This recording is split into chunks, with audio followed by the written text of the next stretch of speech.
Okay, hi everybody, and welcome. I think this is our 44th in the series of our Glamour webinars. So Olivia and Tuya and I, who started this process at a certain point way back, welcome you. And we're still working on the great glamour of hatred. I do have some readings. It looks like they're, Michael, yes, Brett. show your screen. Oh, wait, I am. Oh, wait a second. Maybe I'm not. What? Now I'm okay. Show screen should be there. Goodness, No, what's going on?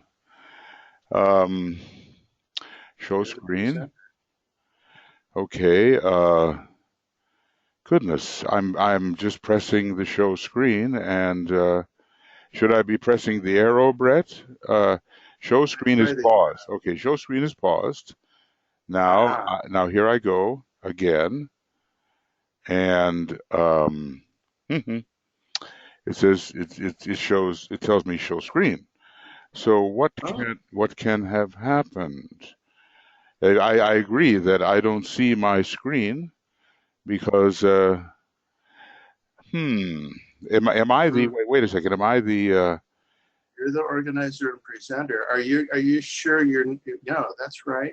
Hmm. I'm good. I'm good. Yeah, it looks like you should be good. Oh goodness. So do you mean that this is going to be one of those recordings where I can show nothing? And I haven't the slightest No. idea why there's a problem. Hide control. Why don't you try switch to infinitize as presenter and then switch back. Okay, I'll try it. Okay, thank you. Sometimes there's So infinitize as presenter. Okay. Make presenter. Okay. Okay. Now I switch back. yeah, Let's see. we can Uh, try. okay. Show my screen. Um, hmm, Hmm. there we go. All right. We're good There now. we go. Good guess, Brett, or maybe it's an educated guess, whatever. Thank you. Okay. Hi, and welcome to everybody. There are 37 of us here so far this evening, and let's just have a little alignment before I get into some of these readings about the problem with hatred, which is, as I said before, there was a problem in World War One. The hatred was extreme, and DK said at one point, even in World War Two, it wasn't as bad. And but now we have this kind of thing. Really, it's very plutonic in a way. It's under the law of repulse, but negatively understood as far as that law goes. And it's sweeping through the nations as the different cultures seem to be abrasively rubbing, we might say, upon each other with lack of understanding and with the sense of great threats. I've heard the old saying long ago that man hates what he fears. And I think deep down, even though some of the groups have a pretense towards extreme rectitude, that they actually do fear the different groups against which they direct the hatred. So it leads to a very divided situation in the world, and of course, in the United States, there's a great focal point there, but still, it's spread all over the world, and we have an extreme problem. So maybe subjectively, there's something we can do to contribute to the amelioration of this law of repulse used in a negative sense and not as an aspect of the law of love, which DK tells us about in Esoteric Psychology 2, where he goes over the laws of the soul. The law of repulse is actually an aspect of the law of love and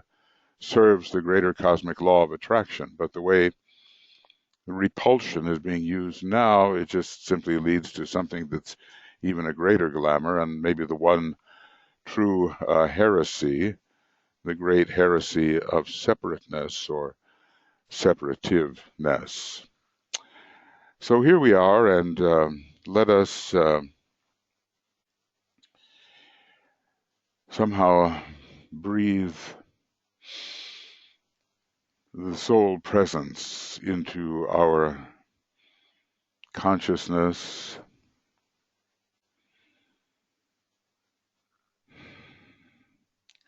and reach out towards each other, not so much as personalities, but at least as soul-infused personalities, no matter where we may be found geographically and materially. We're really, all of us, units of consciousness, units of being consciousness, and we're all parts of each other, really, essentially. If we could only understand that and even feel that. But here we are as a group, uniting in a piece of service that will help bring clarity to the astral plane, which on our planet and even in the solar system is the most powerful plane, being undivided. And therefore, given the stage of development of our planetary logos, is the plane which is most troublesome to the efforts of the average aspirant or disciple, such as it would be wise to consider ourselves, lest we again become separative.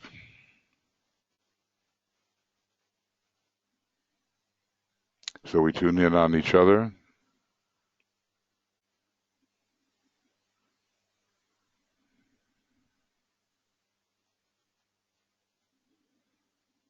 Join each other in unity and have our firm and fixed intention to serve the soul of humanity and to serve the hierarchy, which in a way is the soul of humanity, to serve in the necessary eradication of the great glamour of hatred, as DK refers to it. And we'll see that particular passage where he's talking about some very good things that lie ahead for us as we overcome such a glamour. So together let us sound a unifying Om.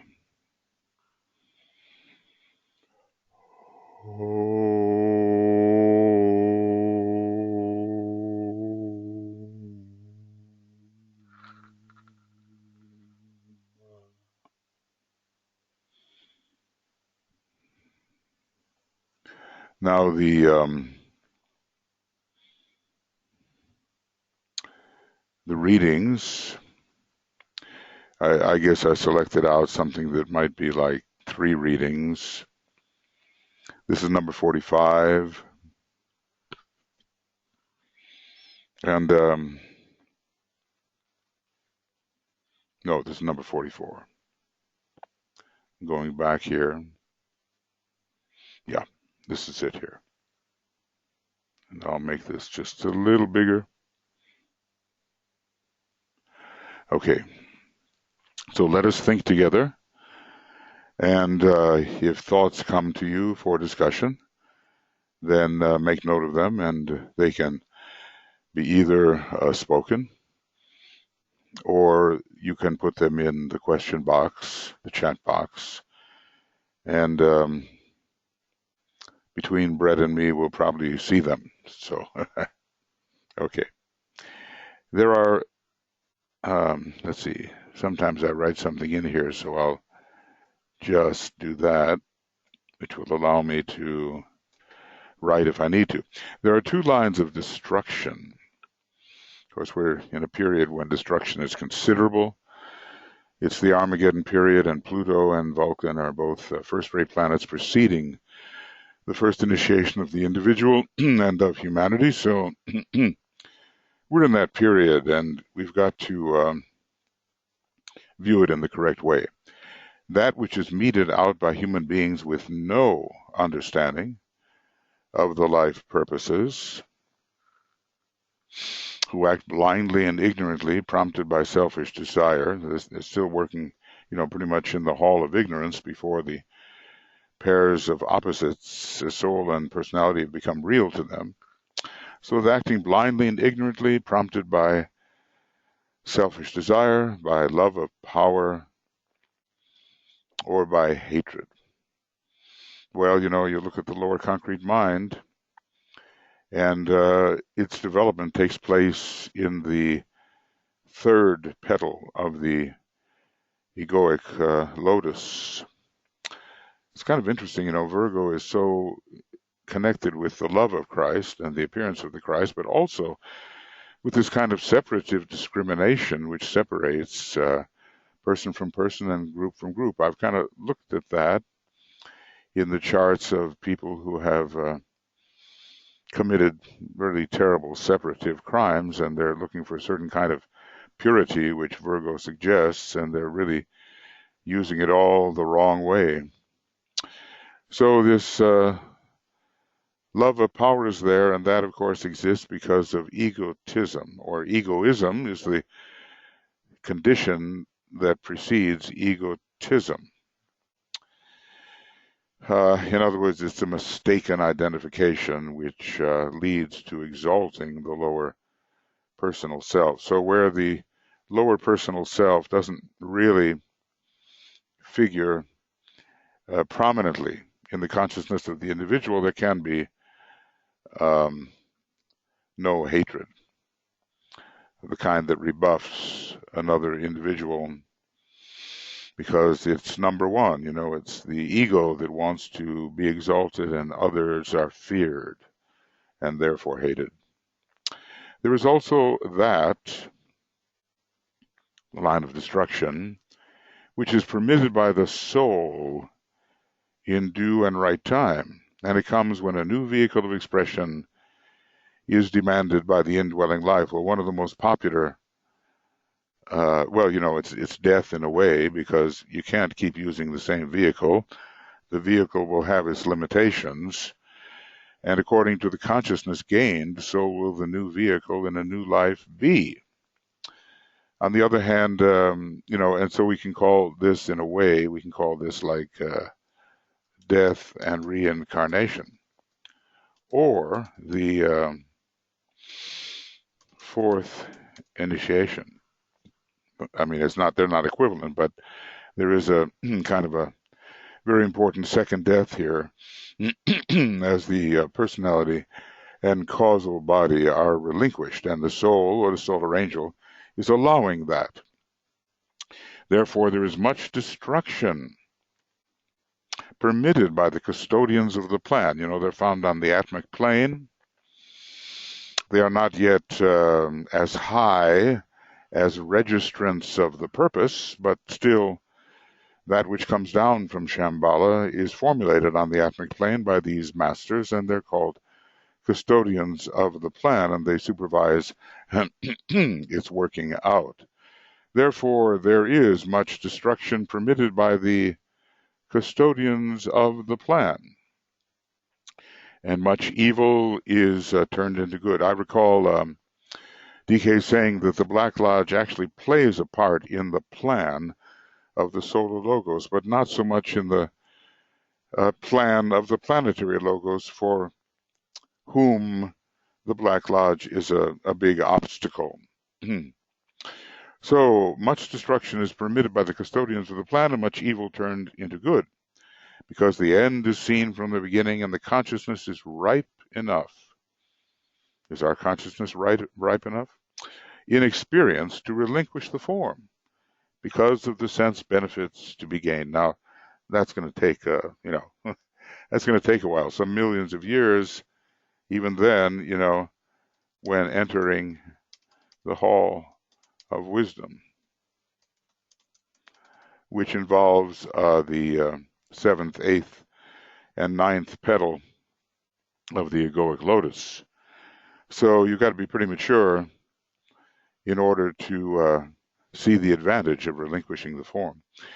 And this is also true. He expands it of individuals, of nations and races. Let's just say on the higher turns of the spiral, nations generally aren't there yet. They're not really even, they're not initiates of the first degree by and large, and the races are not there yet. But the individual has to set the tone, and as more and more individuals arrive at that perspective, then the nations and the races of which they are a part will also arrive. So sensitivity to world suffering is a great and divine characteristic. It's very Neptunian in a way. It's very Venusian in a way. When, however, it is qualified by emotion, okay, it becomes separative in interpretation. In other words, we are so appalled by the misfortunes of others that we begin to hate those who provide the misfortune. So it becomes separative in interpretation and focused in partisanship and personalities, and thus develops into a glamour, a separative, self-justifying factor, and an illusion. Our mind reveals it to be true. It's not, but that's what our poorly interpreting mind reveals, confusing the real issue and blinding men to the divine facts. We might just say that glamour especially, but also illusion, do blind men to the divine facts. So there are really two kinds of destruction, and one is very ignorant, but the other leads to greater and greater progress, consciousness, scope of abilities, and we have to have a certain type of detachment in order to enter that phase of destruction willingly undergone. Now, for this particular paragraph, the finish is not there. This is from Education in the New Age, page 112. Here the finish is there, so if you happen to be one of those people for whom it is your soul language, then you can pick up on this as I read along, right? That's possible. Okay. So, going on, these paragraphs, this next one is from Externalization of the Hierarchy, page 63. Clear thinking, it's a kind of a fifth ray ajna center thing involving the throat center as well. A clear appraisal of causes, the fifth ray helps with that. And an outgoing love to all, that's the second ray, relating to the solar angel. So, a combination of the second and the fifth rays together is very much that which distinguishes the solar angel. So think about it, a clear thinking. Okay. Are we swept away by our emotions as we attempt to think about something, and do we know why something arises really? A clear appraisal of causes and a loving outgoing to all, because this is a radiant energy. And when it touches others, it has a good effect. It should not be just held within and say, oh, I love, and you don't show it somehow. So this should distinguish all disciples at this time. Where this attitude does not exist, there is ever the danger of absorption into the vortex of hatred. Now that vortex is spinning, and it's utilized by the Black Lodge and the Lords of Form and so forth to produce separation and something that was much more akin to the results of the third ray than to the incoming second ray of our planet, and as far as that goes, of our solar system. So there's ever the danger of absorption into the vortex of hatred, and separativeness, and the divorcing of the person by this, even if only temporarily. Let's hope it's temporary, you know. I'm sure we've all been swept. And the divorcing of the person from the vortex of love. This is what we have to be swept into, even when confronted by some very serious infringements of the law of love. You know, the old saying, I always think of it, and it's hard to ponder, hard to understand, but especially when you get all worked up about something. But as hatred ceaseth not by hatred. So if we're swept into this vortex of hatred, and it almost happens, it seems like the most natural thing in the world. Like, well, yeah, you have to hate the forces of evil. You have to hate those who do evil, but you don't really have to. You have to see it clearly and understand its origins and know how to dissipate it and dispel it. So this spells danger and glamour if we do succumb. The very fact that disciples are all so pronouncedly individual. Now let's think about ourselves, We, I don't know how well we think in group terms or how often we do, but we certainly think about what our particular personal motives and objectives may be. So, and we know what we want, and it's often to satisfy our individual craving on the plane of mind, emotions, or etheric physicality. We all have these desires towards certain fulfillments. The very fact that disciples are all so pronouncedly individual intensifies their reactions, good and bad. I think, there's nothing wrong with individuality. We all have it, but it's more a state of the soul. And as far as individualism is concerned, there's more separativeness with that, as we stand distinct from others and emphasize our distinctness. If you think about Leo, it's one of the signs, it's a wonderful sign, and it can be badly abused. It's the most human of all the signs. And think of these separative possibilities of the rays 1 and 5, which play through Leo. DK says there is a psychopathology connected with the first ray, and I would say aided and abetted by the fifth, which can make an individual, a man, virtually untouchable, as he says. This is in Esoteric Psychology, Volume 2, where he talks about the various psychopathologies to be overcome. Okay. Now, let's go on to another one. This is a fairly long one, and I wonder what I can do. I probably can't do much to make the finish visible while I'm reading the English, but I try to do this a little bit. Okay, let's see what I've got here. Well, not entirely, but it will be soon. It will be soon.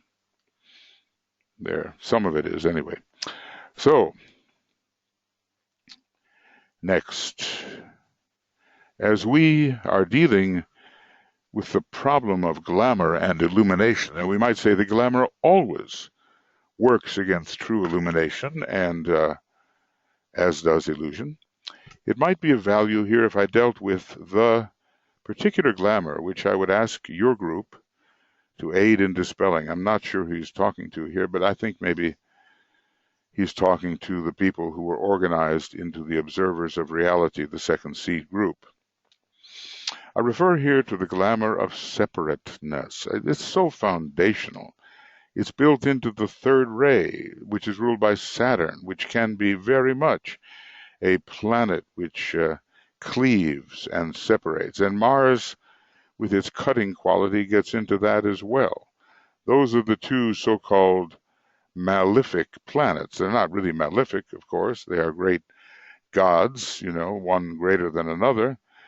But used in the wrong way, they really divide man from man, person from person, and so forth.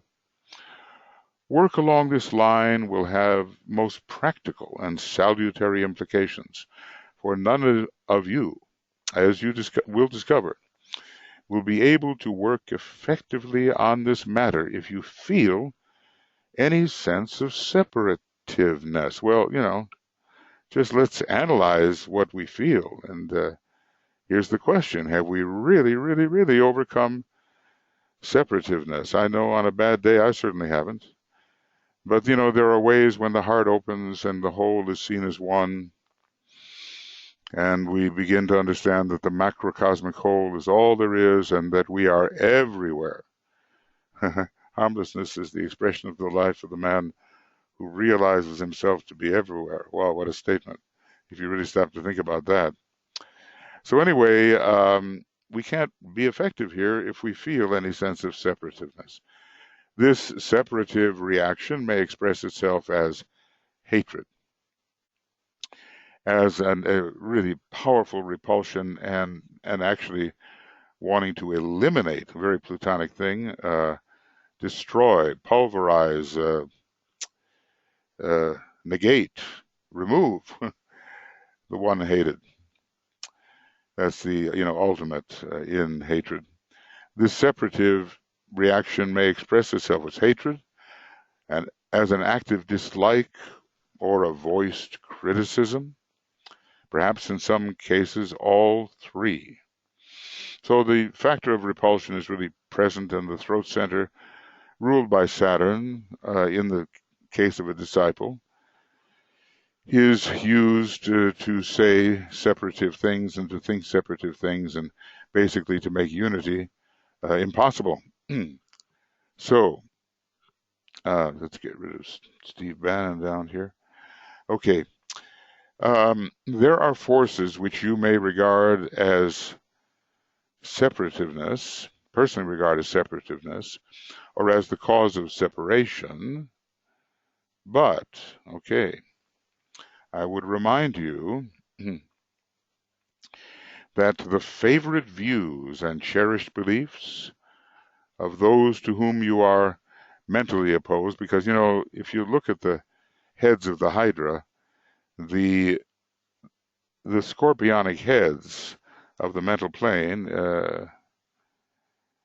let's see, well, hatred is the emotional. Pride, separateness, and cruelty. All right, that's good enough. That'll generate hatred, which manifests more emotionally, we might say.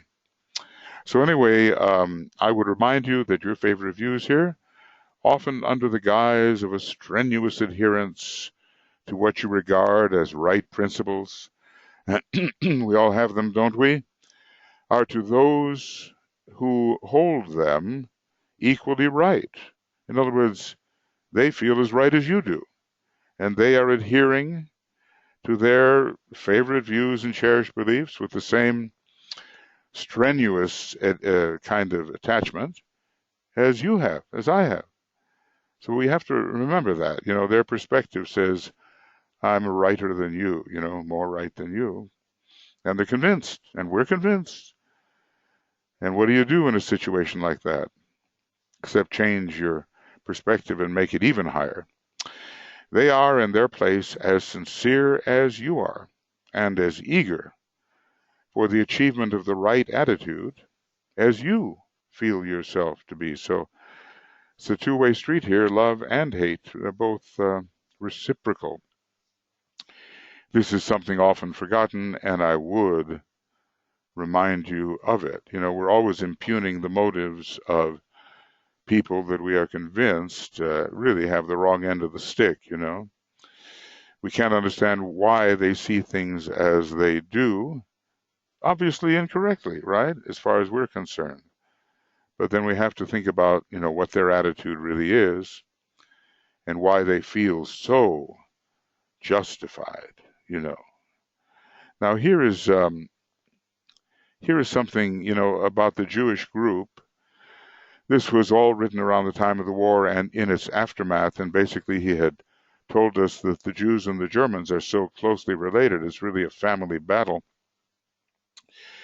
It's not so much now, because some of that has been cured, but again, the Jew, as always, is singled out when things are going wrong for his culpability, and it's happening again today as the various hate groups are emerging and are more vocal under the sanction of some of our present governmental leadership, inept, I might say, and easily causing separation. So he says here, I might also illustrate this by pointing out to you that the hatred or the dislike, if hatred is too strong a word, that any of you may feel for the activities of the German government, because, look, during that war and maybe following somewhat, there was active dislike of what the Germans were doing under the guidance of the Black Lodge. So this active dislike, this hatred for the activities of the German government and for the line they have taken against the Jewish people is really a profound existential belief in the corruption of the Jewish people, which was affecting their purity. Okay. Hitler and many around him were around the time of the second initiation in its loveless mode. So anyway, they've taken this against the Jewish people. It might be turned with almost equal justification, he says, almost, against the Jews themselves. The latter have always been separative. Well, the rays are ray 1 and 3. Coming from a previous solar system, those are separative rays. Interestingly, at this time, the rays of China.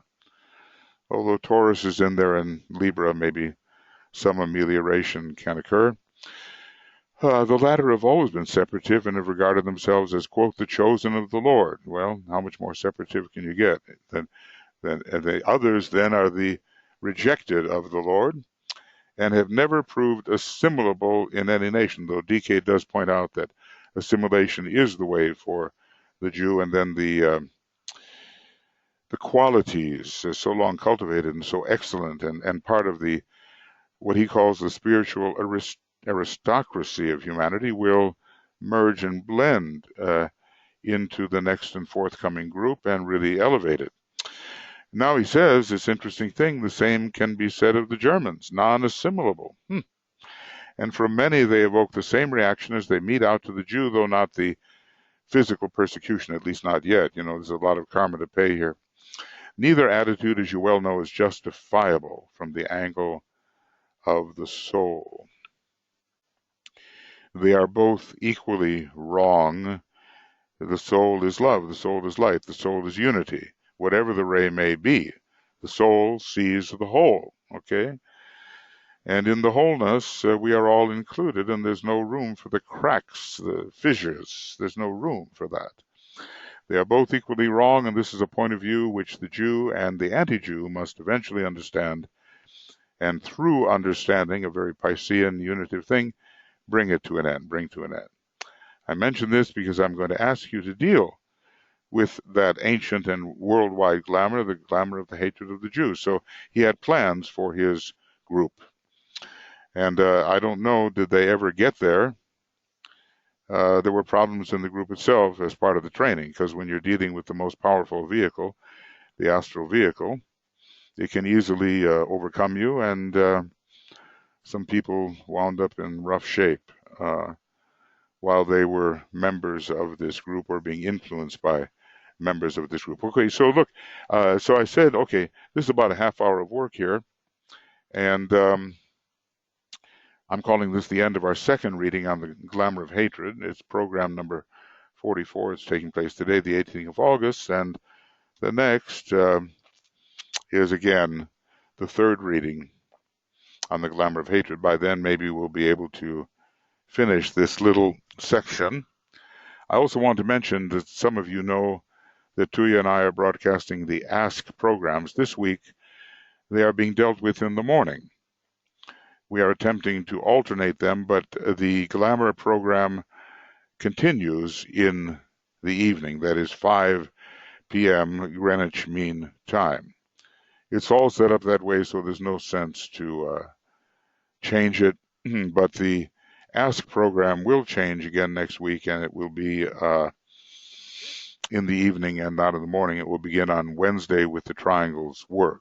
And for those of you who are the Blue Rose Sisters, we're looking now at, the Virgin Mary, who is the Mother Earth, and the the sign of Virgo and its relation to the third and seventh ray, but it's more influential in this solar system in relation to the second and sixth ray. So it's all about the birth of the Christ, and we are working with you, Blue Rose Sisters and Shiva Brothers, to send you out videos and recordings of small meditations which have us focus on the name of Mary for every day. Very interesting that 24 days exist between the death of Mary, the ascension of the Virgin, interestingly enough, interpreted metaphysically, and the birth, a date. And the ascension is in Leo and the birth is in Virgo. Some of you may wish to join us in this effort, and you're certainly most welcome. Write to Tuya, write to me, and we'll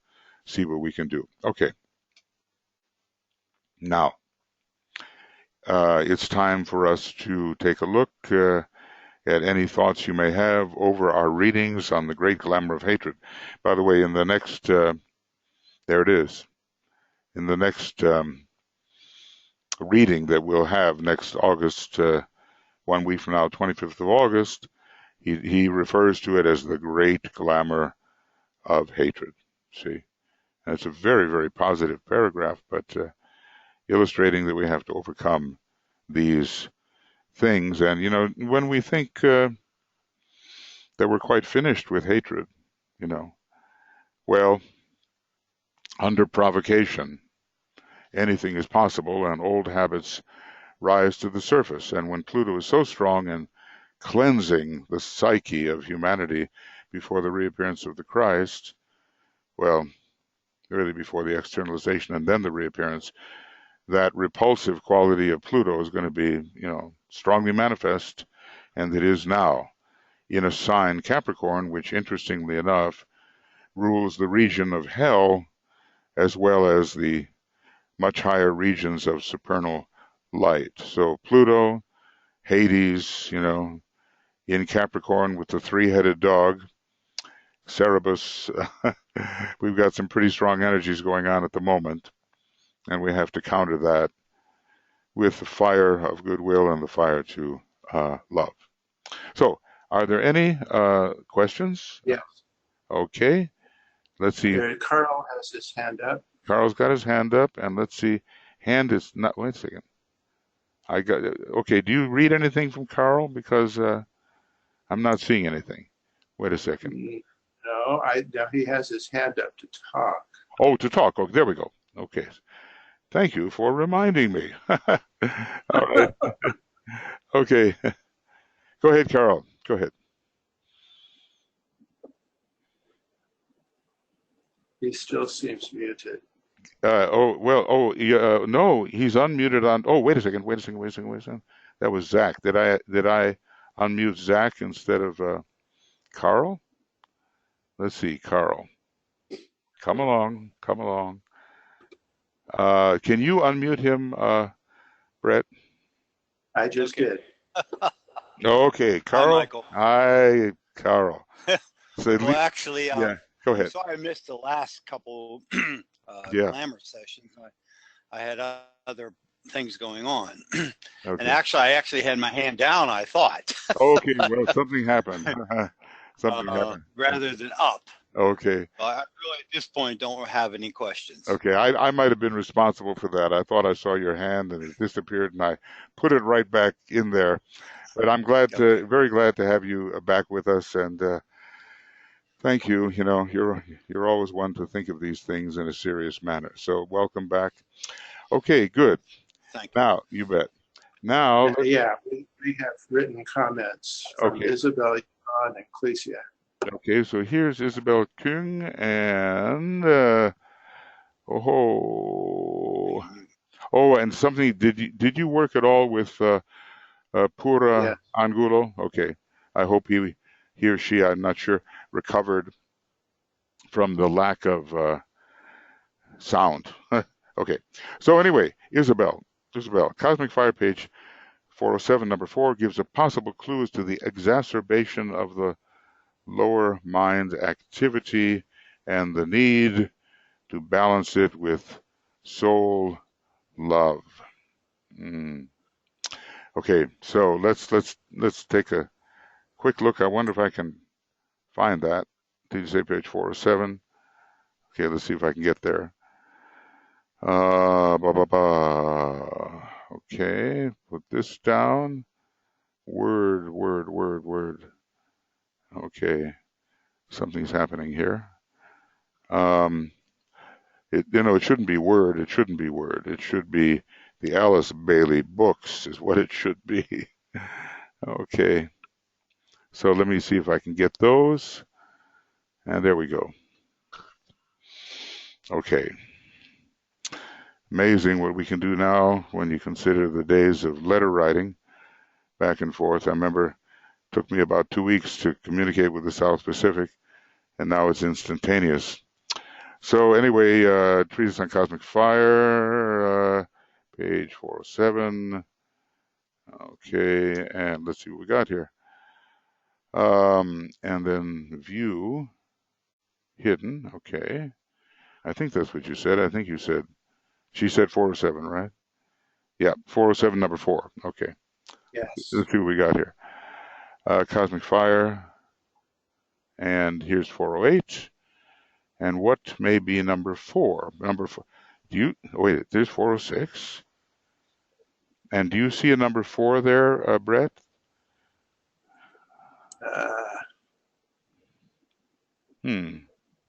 Fourth ether.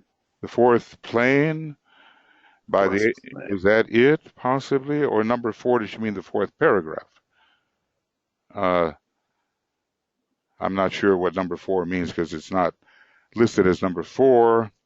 But the fourth paragraph is the work of the 4 Maharajas. They are secondary lords of karma to the Lapika lords. They're the 4 below the 3, who apportion karma within the ring pass knot will reach its culminating point during the 4th round. We're in a very karmic round right now. In the next round, the work of the Lapikas, there are 3 of them, who handle affairs in connection with our system outside the ring pass knot will become more prominent. So the 3 and the 5 will be connected. This is necessarily so as the Lapika lords dispense the law to those who have merged themselves with their divine principle. Hopefully that includes us, and no longer held by the material forms of the 3 worlds. Well, in the 5th. Michael? Yes? Brett? Michael, she says, begin at the consciousness, which I think is the paragraph above. Okay, this is the 3rd paragraph. I see what it is. Okay, okay, let me finish what I was reading. The lords of karma, or the Maharajas, work with the sons of men in the 3 worlds through the monastic principle. That's very much Saturn, and without that we cannot tell what we have done right and what we have done wrong and make the proper choices. Now here, Isabel, the consciousness of the mass of the human family will gradually pass onto the 4th subplane of the mental plane, yes, which is the plane of discrimination, and be more and more controlled by purely concrete mind, without a lot of Kamamanas, I guess. Unless this is paralleled by a steady influx of egos onto the Buddhic plane and conscious activity, which means the 4th initiation, doesn't it? And thus out of the control of Manas pure and simple, a various serious situation will have to be handled by hierarchy. So it's basically what the problem is, that the concrete mind can be made a sphere unto itself, which the Tibetan says is the cause of the reputation of the ill-omened number 13. So it becomes an isolated sphere of thought which can be raised to a very high level of excellence, but in a separative manner. So, one of the reasons for the new esoteric schools is to keep away the threat of excessive concrete mind, along with emotions that are out of control and a debilitated physical body. So people like ourselves who want to become white magicians, every member of the hierarchy is a white magician and an esoteric psychologist, will have to come in and balance this incredible emphasis upon the concrete mind, which is a possibility. So, the concrete mind is very, very useful. It's very wonderful. It's very, very needed, and it has to be guided by something higher. What do they say? The mind makes a great servant and a poor master, something of that nature. Okay, well, that's my response to it, Isabel. And could I talk about the solar eclipse? Who would like to talk about the solar eclipse? Let's see, where is it? It's going to be at 26 degrees of Leo. Is that it? It's very, very intense, right? Is it 26 degrees of Leo, or do I have to get in there and figure that out? Okay, let me look at this here. Open this. I'm going to try to not be stupid about it and say something that might be correct.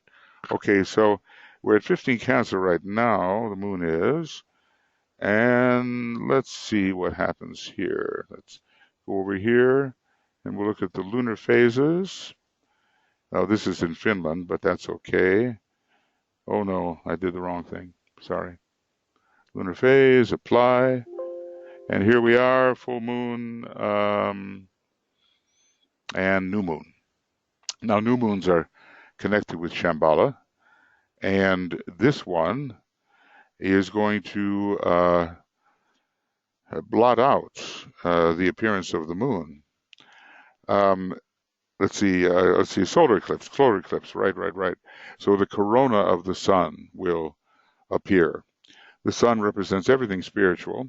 I've seen these eclipses as very dangerous in certain charts, oftentimes emphasizing the end, but it can also emphasize a phase in which egotism is a major blow against egotism can occur if it is taken properly. That's the issue. Let's see if I can find the new moon here.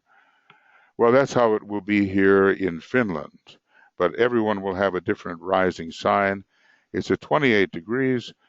A mermaid emerges from the ocean. I'm not sure that is specifically relevant, but we could try to make it relevant.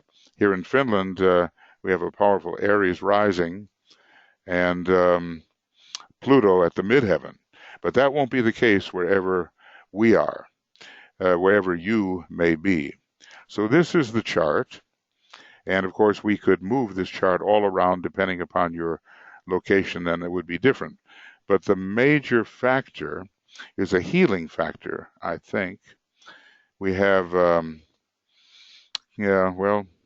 we have an inconjunct between Chiron and the sun moon here at 28, and that is an adjusting and healing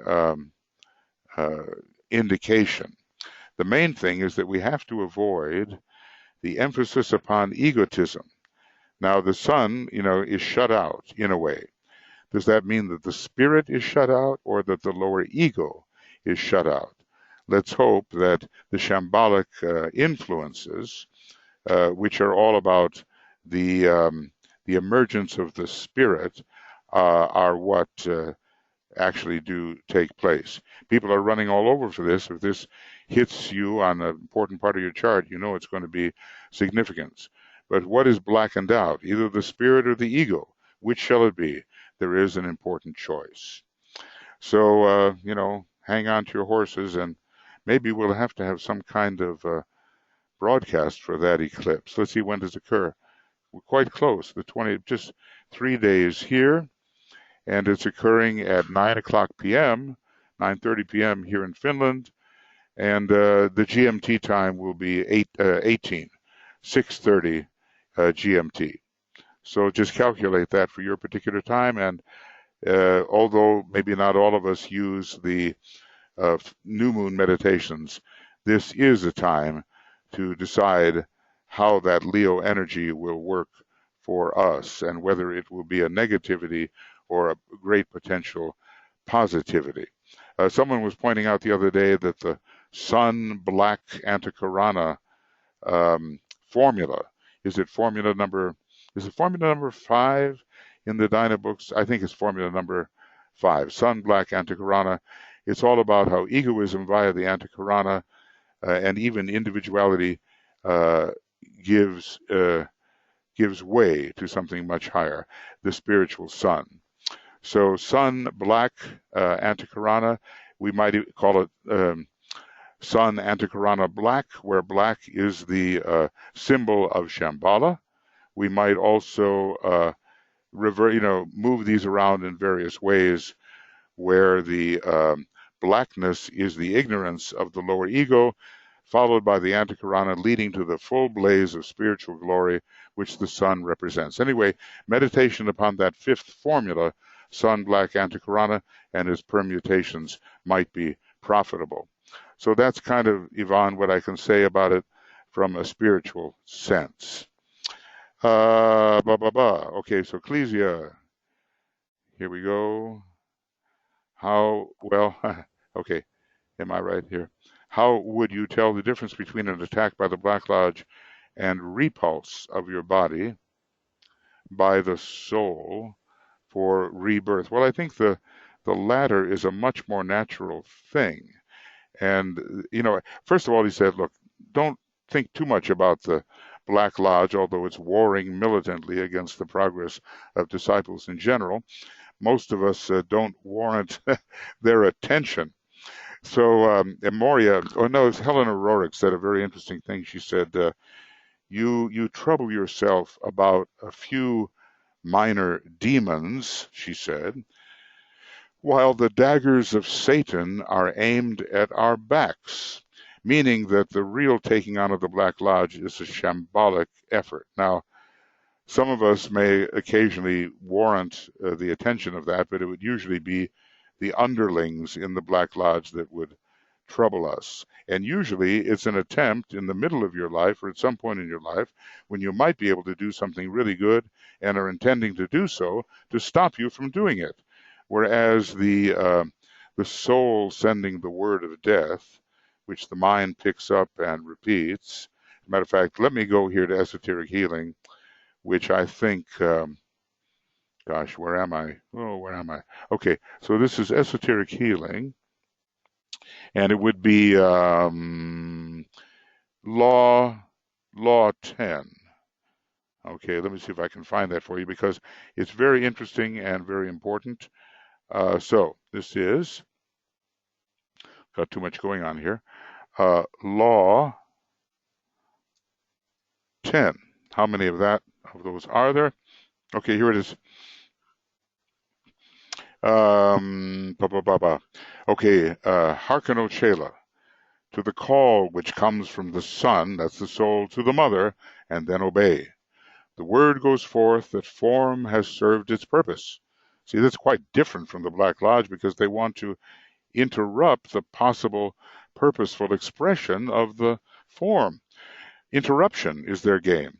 The principle of mind, the fifth principle, A, B, or puts that in, then organizes itself. Now notice the sequence. When the word is heard, mind organizes itself, then repeats the word.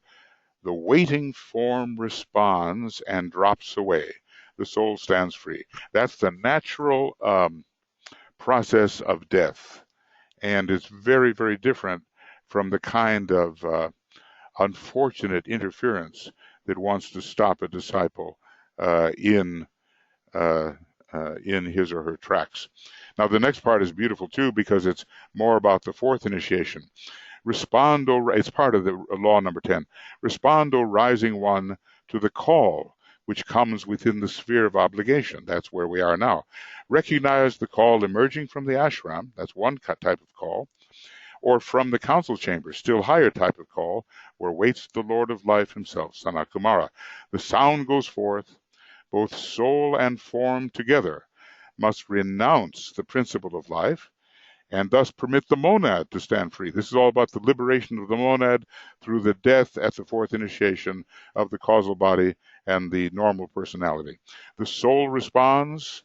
The form then shatters the connection. Life, the life of the monad, is now liberated, owning the quality of conscious knowledge and the fruit of all experience. So it's quite a climax. These are the gifts of soul and form combined.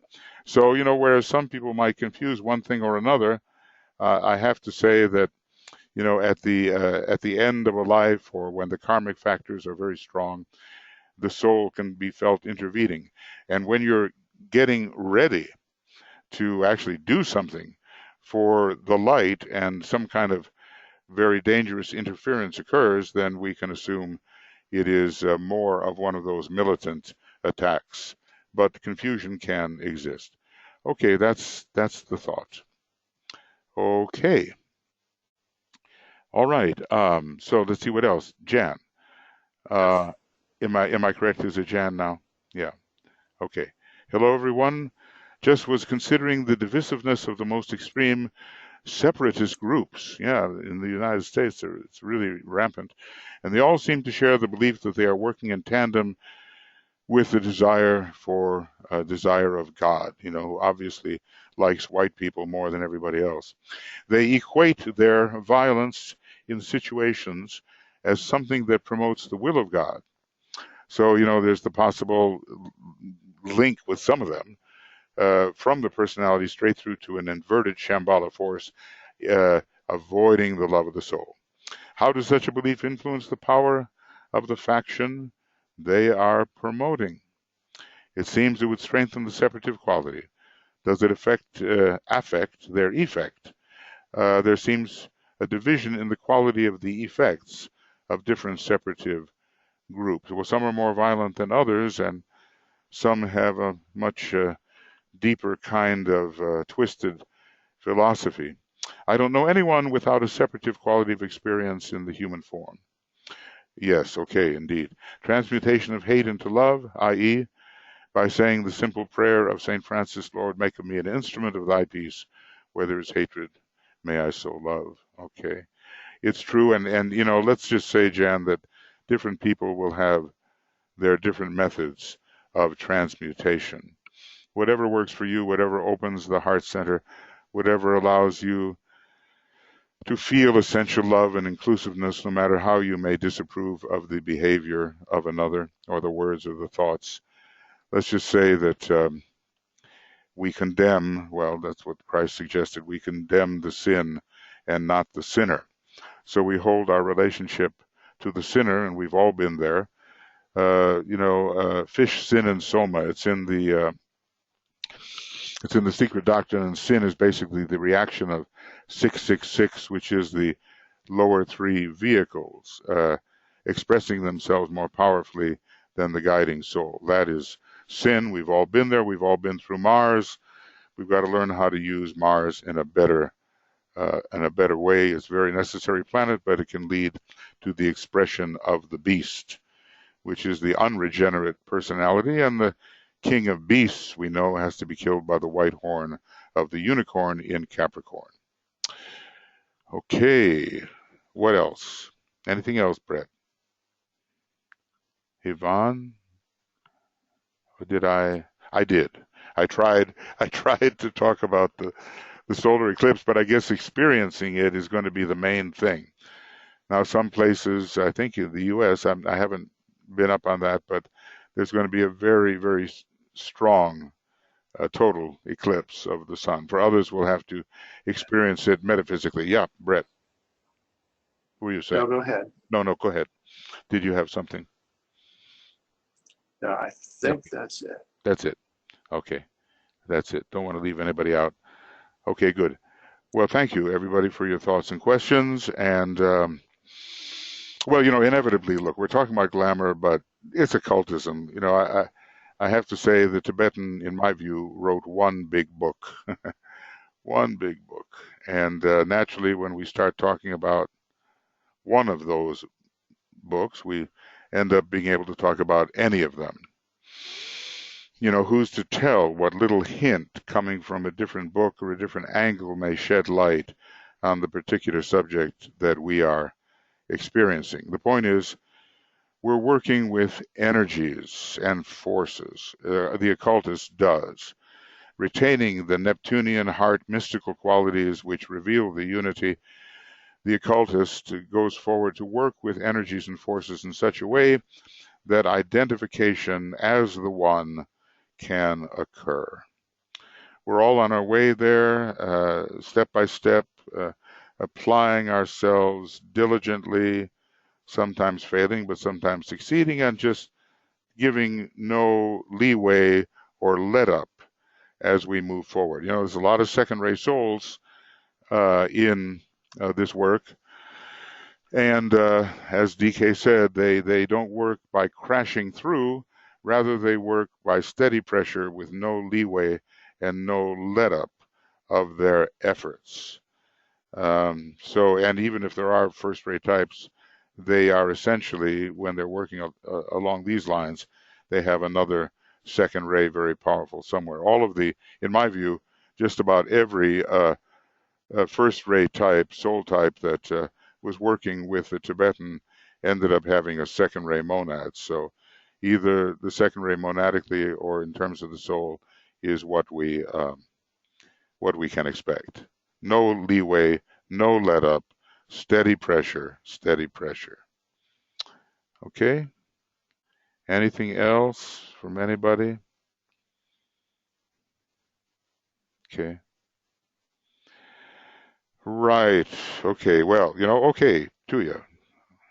Okay, and I'll turn myself off here so you can.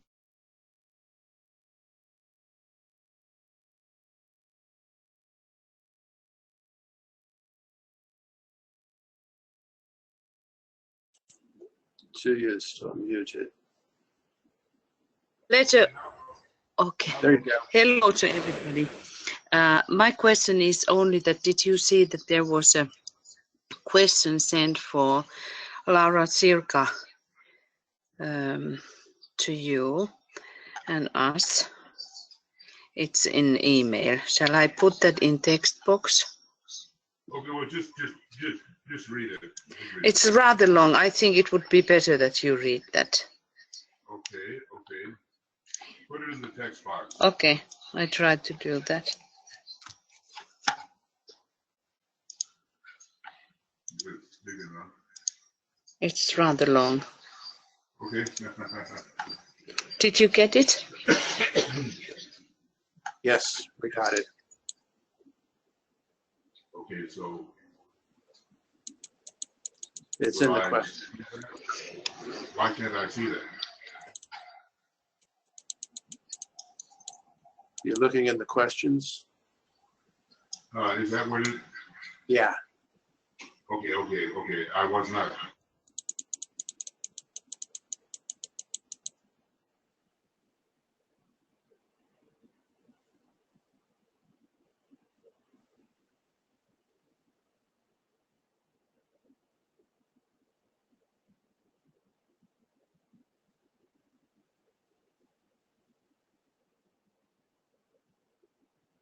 Michael, you can turn your sound back on. Thank you, Brett. I was probably coming through on Tuya's microphone, which is 20 feet away from me. Okay, so I would like to know what is the karma. I would like to know here this question from me during the webinar. No, it starts, however, if you could mention. Yeah, exactly. But I'm going down a little further where the question actually begins. I would like to know it is true that African American slaves don't have statues to honor their sacrifice in building that country. Well, I don't know about that. I have to say I just really don't know. So maybe someone knows better. The interesting about statues, Laura, they're all these Confederate statues. Tuya, turn your. I just wanted to say that there is a link in the end to what she is referring to. Okay. Got to keep Got to keep that off. Otherwise, we're going to double. Okay. So anyway, I'm trying to see this. I disagree with the destruction of statues honoring the Confederate soldiers. Well, okay, it is a subdiaphragmatic issue. It's Confederatism, and it's the moon and the sun. It's the diaphragm, super diaphragm, subdiaphragm. I think there's no question of where the United States would be today if the South subdiaphragmatic energies and forces had won that particular battle. And well, you know, slavery has to be repugnant to all, because basically every one of us has an aspect of the divine will which it is our obligation at some point in time and space to express. When you make a person a slave, you take away their will, you take away an aspect of the divine which is meant to work itself out in the total expression of the will to good and the will of God. So, we can feel about this how we like. They fought valiantly in many respects, but the principle behind it was rebellion against the soul of man. That can be discussed, and not everybody has to agree, but at least I'm telling you my thoughts. Okay, now let's see. So were these honoring the Confederate soldiers, usually the leaders, and two, it's history, and if people could think aright, I don't think that they necessarily have to be torn down, but the symbolism of that is interesting. And the symbolism may arise from hate and revenge, but also from trying to put the superdiaphragmatic centers above the subdiaphragmatic centers. Robert E. Lee had a terrible choice to make. He was educated in the North, but he was a Virginian and a great gentleman, and he had to defend his homeland as he thought of it. Okay, but I think that if it is true that African American people have to go abroad to find a statue honoring their contribution to the society, maybe building some statues to honor their history too, yes, might be the right and inclusive thing to do. Indeed, indeed. Maybe they wouldn't want to destruct or put in museums the statues of Confederate soldiers. And they're not alone. It's not only the African Americans that were rebelling against the presence of this Confederatism. And let's just say that it's rising again in the minds of many. So this is a counter move. The Confederatism is rising in the hate groups. That's obvious because they really do protest because their power base is being removed. At least I give you my opinion, and you don't have to agree. Nobody has to agree, but I try to offer a thought. The statues of Confederate soldiers, if their sacrifice for that country, would also be taken into consideration. Well, the Confederate soldiers were swept up in their society, and Lincoln was the great avatar in that case. He said an avatar for all humanity, whereas von Bismarck was an avatar of the Black Lodge. They were born just 4 years apart, I think, and it was a very, very strong moment for seeing which way humanity would go. The superdiaphragm defeated the subdiaphragm, at least looking at it in occult terms, and many were good people on the side of the South and bad people on the side of the North, but the great principle has to be taken into consideration. The same goes for remembering and honoring Irish slaves. Well, that may be something I don't know so much about. Maybe in another country. And Native Americans, there are, of course, statues, beautiful ones for Native Americans. Maybe instead of destructing statues and taking them away, people should build more statues reflecting the sacrifice and the contribution of everyone and being inclusive towards the historical truth. Well, it's a good ideal, and it just depends on the interpretation. Sometimes the destruction is there because certain energies are attempting to rise again in a hate-filled atmosphere, such as we have in the moment in the United States, at least among certain people. So it's come to a dramatic head. Obviously what you're suggesting is good. How feasible it is at the moment, what can I say? I'm sending you a link below which has brought, thank you. I'm an African American female and have many questions about the conditions for Black people related to the Ageless Wisdom teaching. Lee didn't want the statues. Yeah, maybe. And he didn't want the division afterward. No, he didn't. So, look, we've all been in every race. We've all, every sub-race, every race, we've all been there, and could be transplanted into any race or sub-race. It all depends on the wisdom of the soul. It's a loaded issue. It's very difficult. Let's just say that when there's more love coming through the externalization of the hierarchy and the reappearance of the Christ, some of these extremely divisive social issues will be addressed in a more compassionate and understanding manner. So thank you for your contribution. Okay, friends, I think we've got to move now into the meditation. Yeah, we do. We do have to move there. So good. All right. Thank you, everybody, for your thoughts. You know, what do you do about thoughts? They're how we see things. You can debate them. You can discuss them. You can accept them. You can reject them.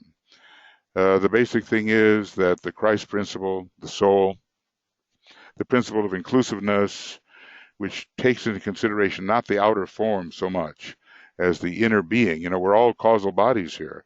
You know, there's no racially definitive causal body. We all have the mark of our progress stamped upon our causal body and its unfoldment. If you want to see the real human being, the real man, the real woman, you look at the causal body.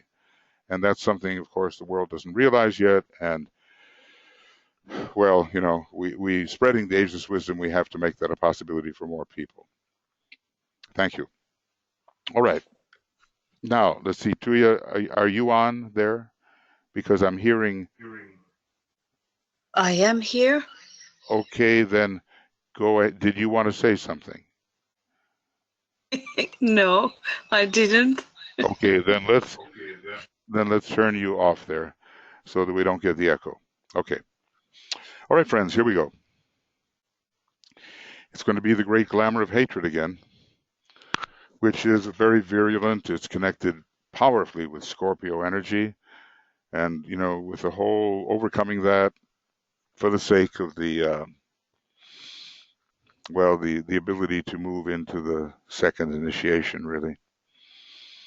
So we can see how far humanity at present is from that second initiation. All right, here we go. So we can't really name all the group members. There are some 45 of us here right now, but we'll, in the silence, we'll just, as it were, become aware of each other.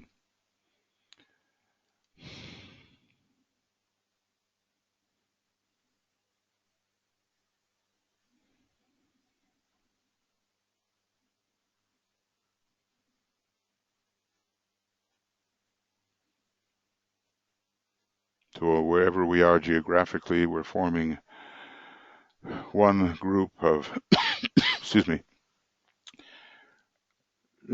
soul-influenced people, soul-inspired people to various degrees. A collection of soul-infusing personalities who are all souls on the higher mental plane. And we really are together in this. Our outer circumstances don't make so much difference. It's our inner soul fusion.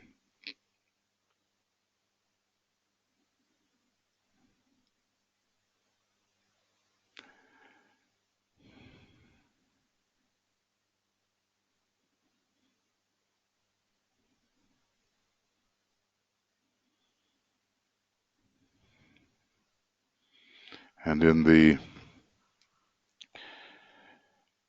silence, our power grows. Now, we're going to use the protective formula. We know the cross used is the forehead, the chest, the left eye, the right eye. This we're working with some very powerful, working against some very powerful negative forces. And so we have to protect ourselves. It wouldn't be here unless it was necessary. So, together, as a soul, I work in light, and darkness cannot touch me. I take my stand within the light. I work, and from that point, I never move. So see that protective cross glowing. It's an ongoing illumination. As a soul, I work in light, and darkness cannot touch me. I take my stand within the light. I work, and from that point I never move.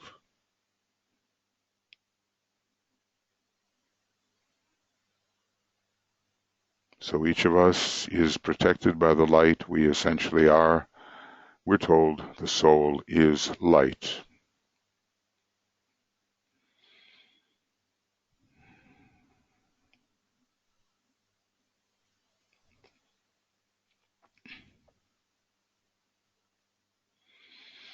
Now, we're going to take this triple light and make it one. So we'll think together, meditate together, focusing a dual light, the light of the etheric physical, full of vitality, and the light of the lower mind. And we'll focus both these lights within the range of the concrete mind. So use your creative imagination to do this.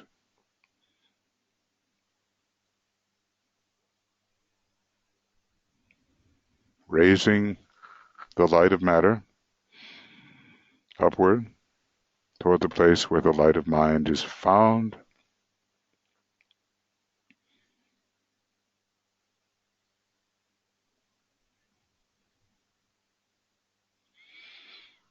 We have a vitalized light of mind.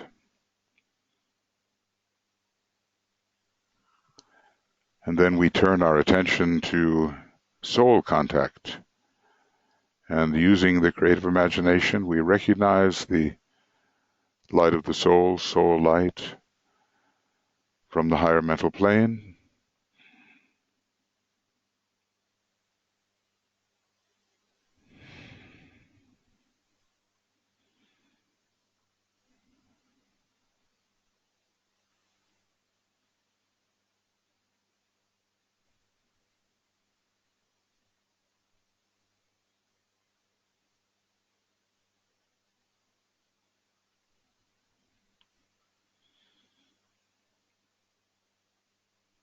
And now we're going to bring all these three together, the fusion of the two lesser lights, and now the descending soul light, imaginatively fusing with the two lesser lights of mind and matter.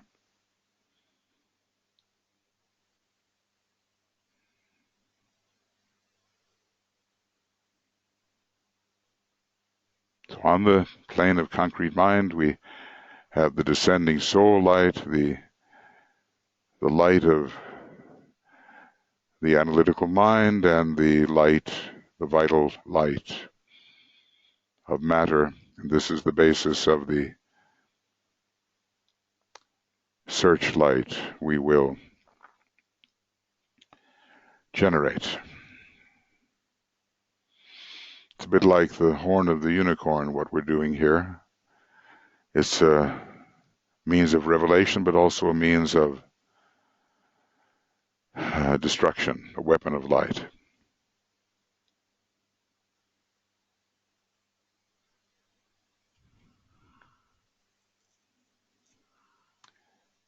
And with this triple light now made as one, we will say together, followed by the sacred word 3 times. The light is one, and in that light shall we see light. This is the light that turns the darkness into day. And we know that on the Buddhic plane is that light that turns the darkness into day, and it's called the light of day.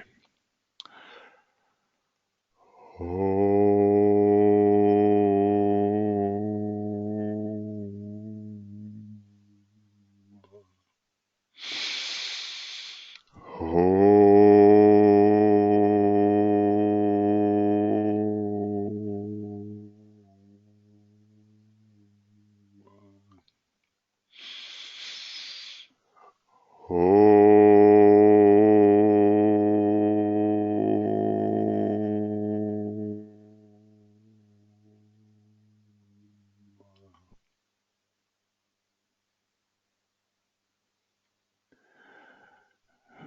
now the formula.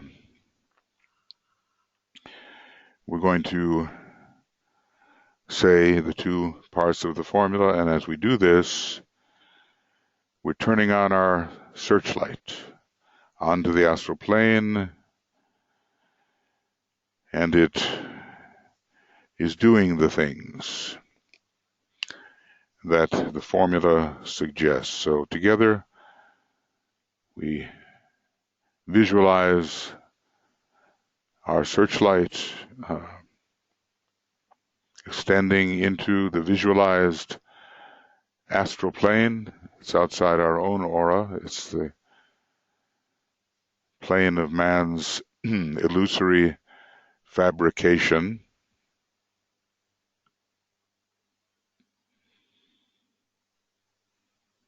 And we will say the formula together.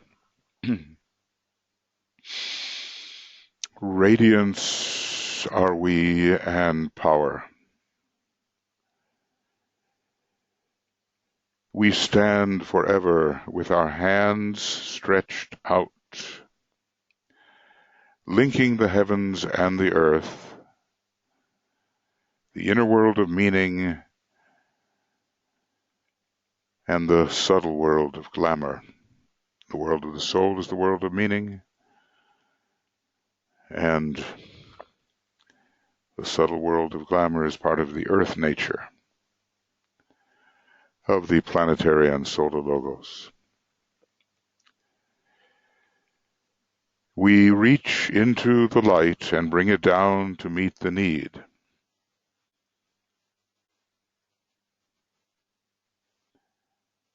We reach into the silent place and bring from thence the gift of understanding.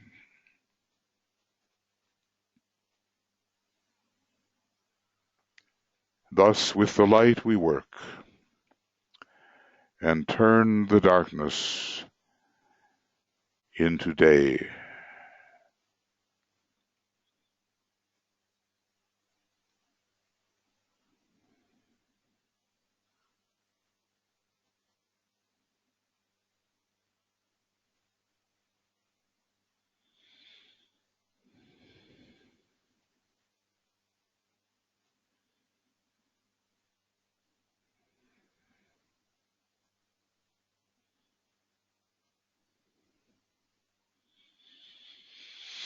So the power of the soul is behind us, and we're going to strengthen our beam with the spiritual will, which ultimately is descending from the monad and through the atmic plane and through the soul structure and into our mental structure. So we visualize the power of the spiritual will descending, strengthening our beam so that it becomes a true weapon of light in this dissipation of glamour. Feel that will descending from the inmost to the outward.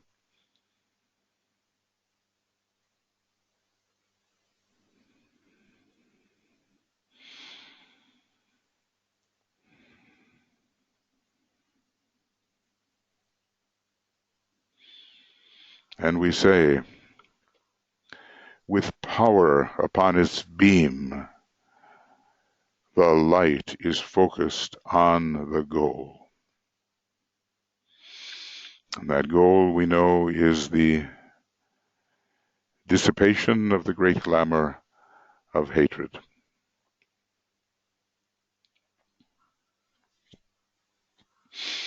And so we will use these words of power, visualizing the light penetrating into the glamour and producing its weakening and its dissipation. You do this however you like to do it, according to what is most meaningful for you.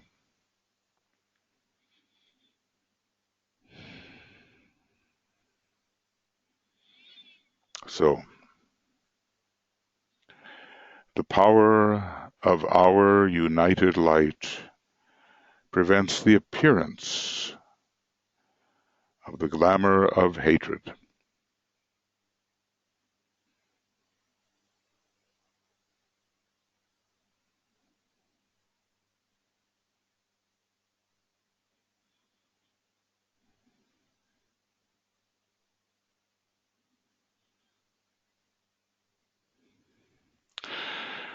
The power of our united light negates the quality of the glamour of hatred from affecting humanity.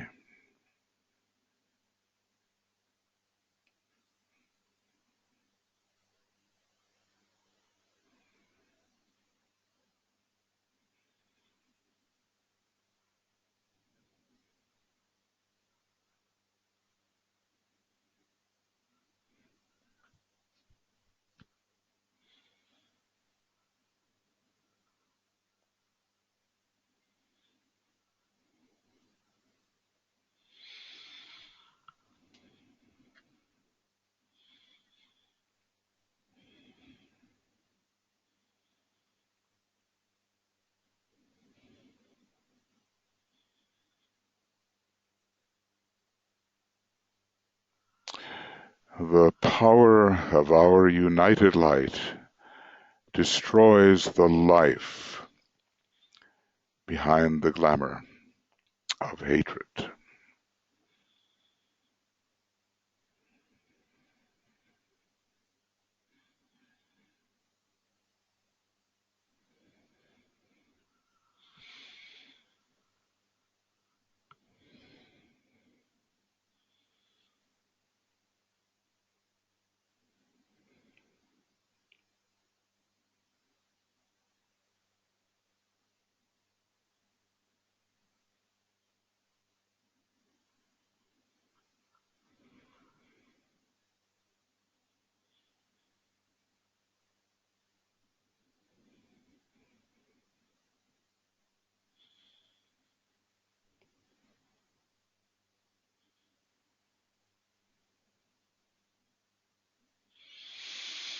And now we have our 5 minutes of silence and of intensity of purpose, as in our own way we see the work proceeding,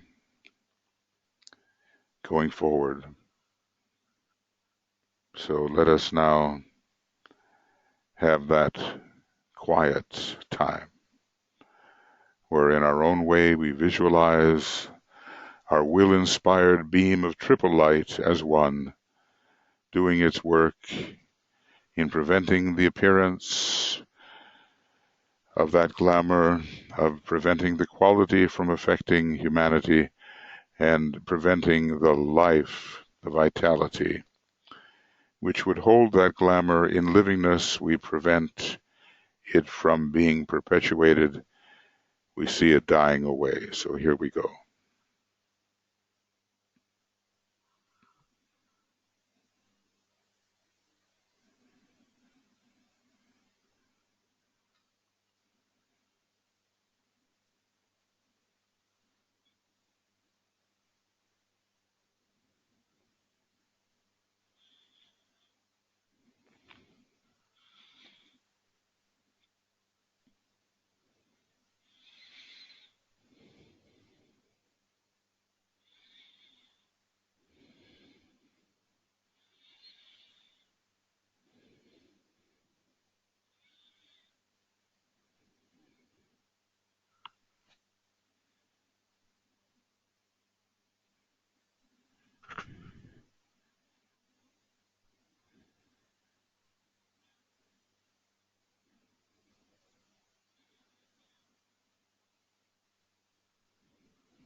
And now, having seen our will-empowered beam of triple light as one, our weapon of light, weakening, dissipating, ultimately destroying the glamours, and this particular virulent glamour, which is now affecting so much of humanity.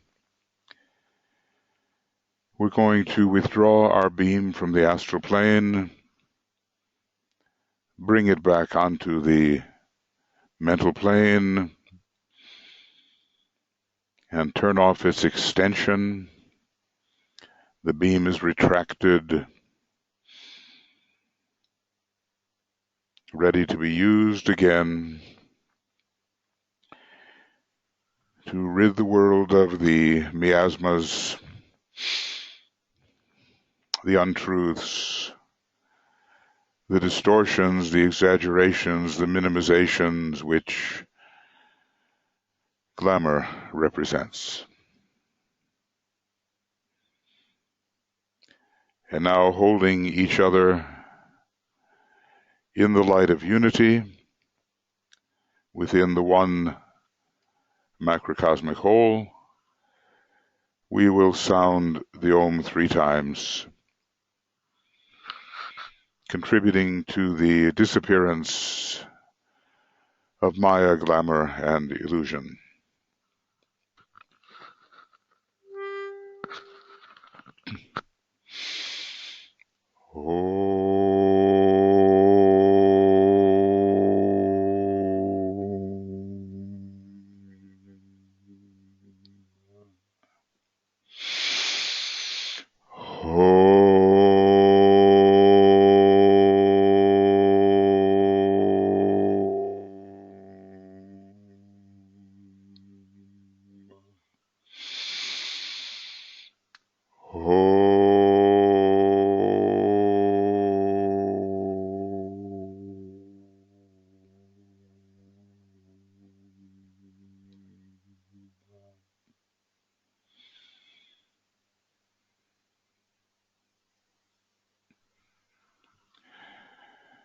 Thank you, everyone, for participating.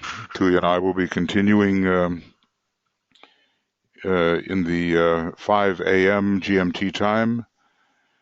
Tomorrow will be the Soul of Nations meditation, based a lot on the book The Destiny of the Nations, and then on Sunday morning, the Attracting Money for Hierarchical Purposes.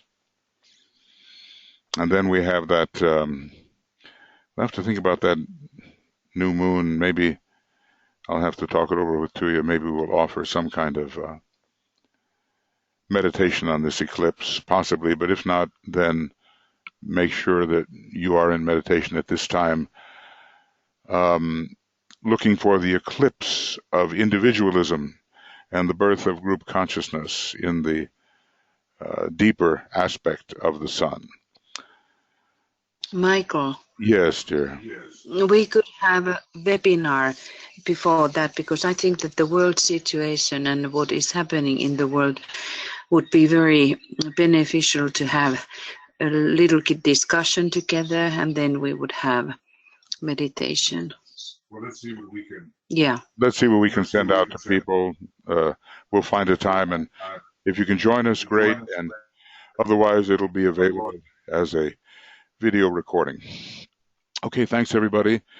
All the best to you, and hope to see you at these various webinar events and broadcast events. It's a one way that we can overcome time and space and geographical separation. So Brett will help me get this ready. We'll have it ready on Makara as soon as we possibly can. And lots of love to you all from Olivia, Tuya, and myself. Many blessings, and we'll talk to you soon. Bye-bye.